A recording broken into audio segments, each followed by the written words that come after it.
So Jack comes home from school the other week, says he needs some money for a school trip. I laugh in his face. Like I've got a spare 20 quid to spend on sending him to some theme park or other.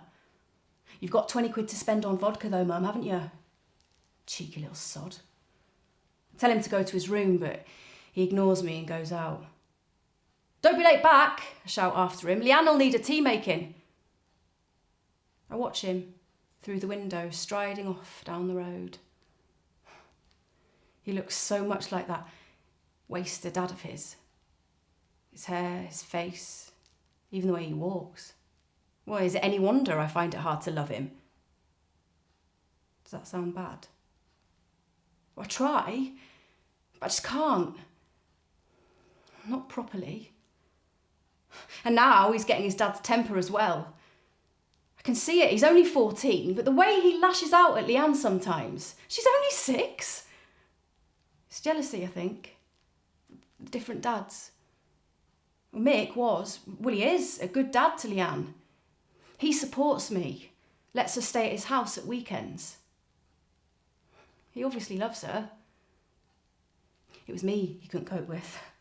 Sam, he says one evening, I've got to move out. You've got too much stuff going on.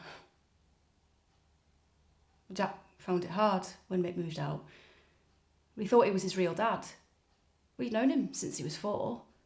And that suited me because I didn't want him asking any questions about Keith, his actual dad. But then Leanne starts spending time at her dad's at weekends and it all comes out.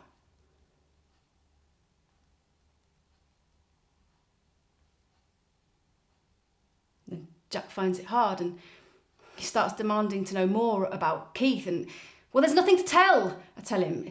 Keith was and always will be a waste of fucking oxygen. He won't let it drop. He goes on, I'm going to find him. Yeah, good luck with that, I say. Oh, he riles me so much. I'm so close to telling the truth about his precious dad. About how Keith was ordered to leave the house when Jack was only 10 months old. They found bruises on him and this child protection plan was put in place. I can still hear Keith shouting at me as he left. You'll regret getting them involved, you mad psycho bitch. We moved shortly afterwards and last I heard, Keith was banged up inside, some robbery or something that went wrong. Best place for him. I had nightmares for years afterwards that he would find our real address and I'd wake up in the night not able to breathe. It was panic attacks, the doctor told me later. I'd imagine Keith grabbing hold of me and pushing my head against the wall with one hand on my neck and then he'd be inside me, fucking me. Every thrust ramming my head against the wall until I blacked out. Oh, he was good at that. Just like my dad. And people wonder why I drink. So I'm lying in bed and my mobile goes off. I sit up. It's 10:30 in the morning. The kids are both at school. Jack will often help get Leanne ready if he knows I'm having a lie-in. Anyway, I reach for my phone and I manage to knock over the bottle of vodka that's there beside it. Thankfully it's empty.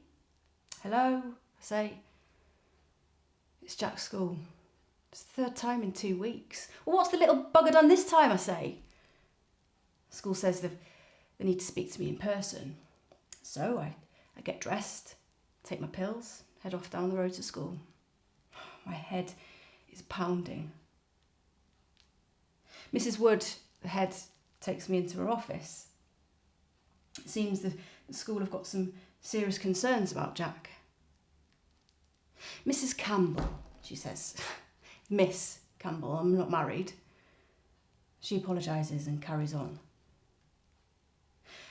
A member of staff had to intervene in an incident today in which Jack had threatened to take out a fellow pupil.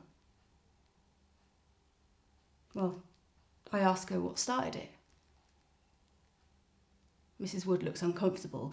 The member of staff had to physically restrain Jack. So I say, well, what started it? She says,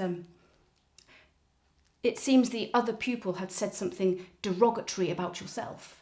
Come again, I say. I wish she'd stop using all these fancy words to dress things up. According to pupils who witnessed the build-up to the incident, the other boy said to Jack, "Your mother is a mental whore." Well, I ask her for the name of the other lad, but Mrs. Woods is not at liberty to say. Then she goes on. 2 days ago, Jack kicked off at a member of staff, and the female member of staff was frightened and intimidated. I said, well, he was probably just angry because he wanted to go on the trip. I couldn't afford it. I'm between jobs at the moment. Then she says, that's not all. Jack told the member of staff to F off, which is not acceptable at the school. I say, he takes after his dad. He had a few anger issues too. Then she carries on and says how Jack, they're worried about his timekeeping. It's getting worse. He's often late for the first lesson of school because he's missed the bus. Jack tells us that this is because he has to get Leanne ready for school. I say nothing. I'm sure the snotty cow is looking down her nose at me. Then she carries on, telling me how he spends a lot of time in the inclusion unit at school. But it's too early to say how much progress he's making. And then she says that because it seems Jack finds it difficult to control his anger, the school's recommendation is to get CAMS involved. So I ask her to explain what CAMS is. It's Child and Adolescent Mental Health Services. I say, there's no fucking way they're getting involved. He's not mental. And I storm out of her office. A few nights later, Jack's in his room on his laptop. You better be doing your homework, I say. You're in enough trouble at school as it is. I'm trying to find Dad, he says. And I can see on the laptop he's been Googling Keith's name and how to find a family member. I tell him he should be supporting me, not trying to make things worse. And then I say, your dad's a waster. You're becoming just like him. Do you want to end up in prison just like him? Why can't you be more like Leanne? She's only 6 and she's more support than 2 of you put together. And Jack gets really angry and it really is like looking at his dad. You're the useless one round here, he says. What the fuck are you doing when I'm getting Leanne ready for school or making her tea? You're lying in bed or you're down the pub. I can't believe he's saying all this. Jack, I just worry about you. Your dad wasn't a nice man. He asks me to leave him alone, so I go downstairs and he slams his door. Then Leanne's crying because she doesn't like us arguing. Later on, I hear the front door go and Jack goes out.